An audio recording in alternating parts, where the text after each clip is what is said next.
Good morning friends, I hope आप सब बहुत अच्छे से होंगे। दैनिक रोजगार समाचार डेली करंट अफेयर्स के इस सेशन में आप सबका एक बार फिर से हार्दिक स्वागत, खैर मकदम, मोस्ट वेलकम। दोस्तों, 69,000 शिक्षक भर्ती और उसी में से निकाली गई 6800 शिक्षक भर्ती के लिए एक बड़ी अपडेट इस वक्त आपके सामने पेश है।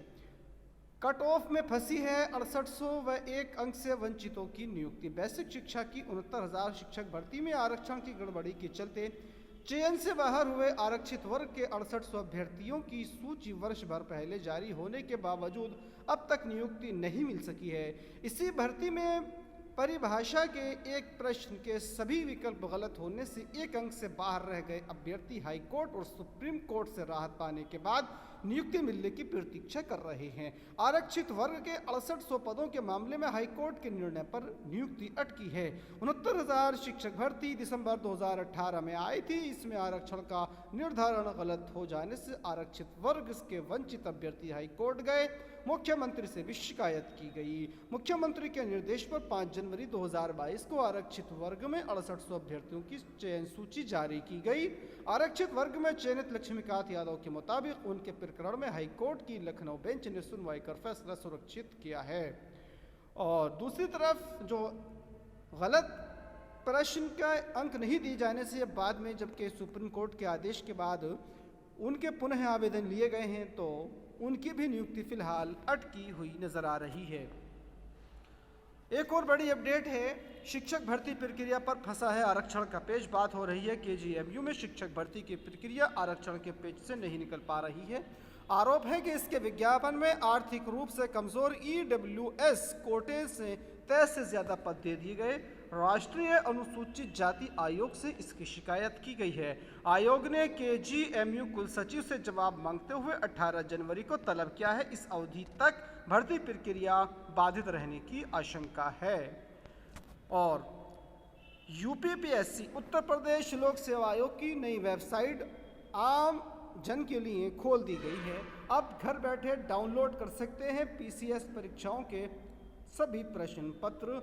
लोक सेवा आयोग की नई वेबसाइट पर शुरू कर दी गई है और प्रतियोगियों के लिए सूचनाओं का भंडार इस पर अपलोड कर दिया गया है।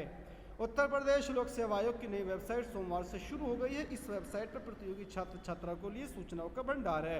वेबसाइट पर 2012 से 2021 तक के पीसीएस-जे और पीसीएस परीक्षा के प्रश्न पत्र उपलब्ध हैं।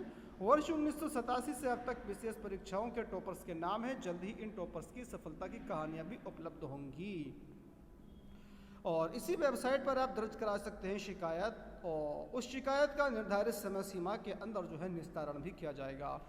और वहीं दूसरी तरफ उत्तर प्रदेश उच्चतर शिक्षा सेवा आयोग यूपीएचईएससी ने उच्च शिक्षा निदेशालय को सोमवार को असिस्टेंट प्रोफेसर विधि एवं असिस्टेंट प्रोफेसर होम साइंस भर्ती परीक्षा का चयन परिणाम उच्च शिक्षा निदेशालय को भेज दिया है।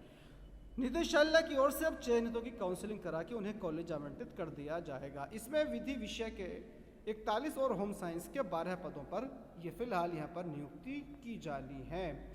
और दोस्तों, एक बड़ा फैसला इलाहाबाद हाई कोर्ट ने कल दिया है कि स्कूल कोरोना काल में वसूली फीस का 15% लौटाएं। जी हाँ, इलाहाबाद हाई कोर्ट ने प्रदेश भर के निजी विद्यालयों को दिया है आदेश।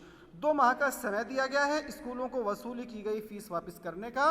1 साल से ज्यादा समय तक ज्यादातर स्कूलों में हो रही है ऑनलाइन पढ़ाई। कोर्ट ने कहा, बिना सेवा दिए फीस की मांग करना मुनाफाखोरी में शामिल है। जी हाँ, इलाहाबाद हाई कोर्ट ने एक आदेश में कहा है कि प्रदेश के सभी प्राइवेट स्कूलों को कोरोना काल के दौरान सत्र 2020-21 में वसूली गई फीस में से 15% फीस अभिभावकों को लौटानी होगी।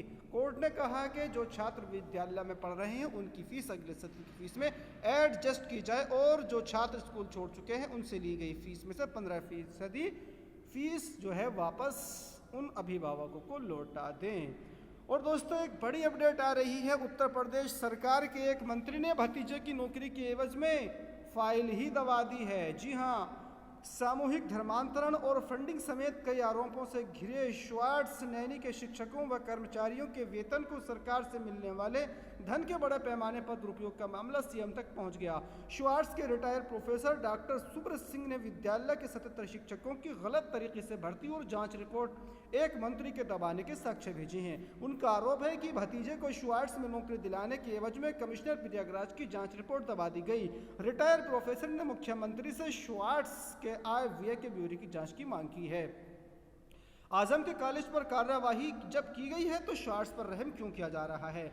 रिटायर्ड प्रोफेसर ने सीएम को भेजी मेल में कहा है कि भ्रष्टाचार में आजम खान के विश्वविद्यालय पर कार्रवाई की गई, पर भ्रष्टाचार के गढ़ श्वार्ट्ज पर कार्रवाई नहीं हो पाई है। उनके आदेशानुसार श्वार्ट्ज की शिकायतों पर सीबीआई, ईडी और एसआईटी से जांच हुई, लेकिन जांच का नतीजा सामने नहीं आया। आरोप लगाया सरकारी मशीनरी से जुड़े लोग आसानी से श्वार्ट्ज के प्रभाव में आ जाते हैं। अहर्ता नहीं होने पर भी मंत्री के भतीजे को नौकरी दे दी गई है। ये सवाल, ये प्रश्न बड़ा गंभीर है। प्रोफेसर ने साक्ष्यों के साथ लिखा है कि श्वार्ट्ज के खिलाफ जारी जांच का फायदा उठाकर एक मंत्री ने अहर्ता न होने पर भी अपने भतीजे को श्वार्ट्ज के प्लांट ब्रीडिंग डिपार्टमेंट में एसोसिएट प्रोफेसर के पद पर नौकरी दिलवा दी। उसके एवज में श्वार्ट्ज की जांचों को रोक दिया गया। जांच अधर में है। डॉक्टर सुब्रत के सिंह ने साक्ष्यों के साथ सीएम को बताया कि 77 शिक्षकों की नियुक्ति गलत तरीके से की गई है। सालों से एसआईटी मामले में जांच कर रही है। एसआईटी की जांच रिपोर्ट गृह मंत्रालय को देनी है, पर गृह मंत्रालय के कई अफसर भी श्वार्ट्ज के प्रभाव में आकर जांच को प्रभावित कर रहे हैं। एक ये मामला बड़ा गंभीर है, इसकी सही तरीके से जांच हो जानी चाहिए। इसके अलावा राज्यपाल को भेजी गई शिकायतें भी यहाँ पर अधर में। एक बड़ा गंभीर आरोप इन प्रोफेसर के द्वारा लगाया गया है। और चपरासी बनने की होड़ में हजारों बीटेक एमबीए हैं। जी हाँ, मल्टीटास्किंग स्टाफ के लिए अभ्यर्थियों की स्थिति और उनकी क्वालिफिकेशन यहाँ पर दी गई है। और दोस्तों, एक और बड़ी अपडेट उत्तर प्रदेश राज्य कर्मचारियों की ओर से आ रही है कि एनपीएस न लेने वाले राज्य कर्मचारियों का वेतन नहीं रुकेगा। हाईकोर्ट ने मांगा राज्य सरकार से जवाब, वेतन रोके जाने के शासन आदेश को दे दी है चुनौती। इलाहाबाद हाईकोर्ट ने नई पेंशन में शामिल नहीं होने वाले कर्मचारियों का वेतन रोकने संबंधी राज्य सरकार के आदेश पर रोक लगा दी है। 16 दिसंबर 2022 को जारी शासनादेश में कहा गया, जिस कर्मचारी ने नई पेंशन योजना के लिए रजिस्ट्रेशन नहीं कराया है उसका वेतन रोक दिया जाए। कोर्ट ने इस मामले में राज्य सरकार से जवाब मांगते हुए कहा है कि अगले आदेश तक एनपीएस न अपनाने वाले याचियों का वेतन न रोका जाए।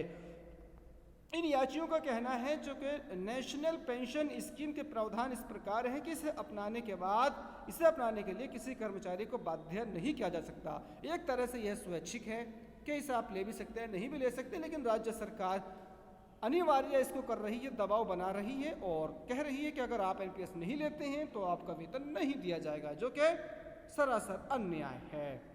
और एक बड़ी अपडेट यह है कि किसी भी यूनिवर्सिटी के छात्र दूसरे शिक्षण संस्थान में कर सकेंगे पढ़ाई। राष्ट्रीय शिक्षा नीति प्रयोगशाला, पुस्तकालय, शोध से लेकर खेल मैदान का भी कर सकेंगे प्रयोग। वहीं एक बड़ी खबर दिल्ली से है। दिल्ली सरकार के स्कूलों में प्राइमरी में विशेष शिक्षकों के पद के लिए अतिथि शिक्षकों का एक पैनल बनाने के लिए सार्वजनिक सूचना जारी कर दी गई है। इसके तहत प्राइमरी DSSB की तरफ से यह कह लीजिएगा कि दिल्ली के प्राइमरी स्कूलों में विशेष शिक्षक की भर्ती जो है वो इसके तहत की जाएगी। तो दोस्तों, इस वीडियो में इतना ही। वीडियो अच्छी लगे तो लाइक कीजिएगा, शेयर कीजिएगा, साथ ही साथ इसी तरह की दूसरी अपडेट्स पाने के लिए चैनल को सब्सक्राइब करना ना भूलिएगा। Thank you.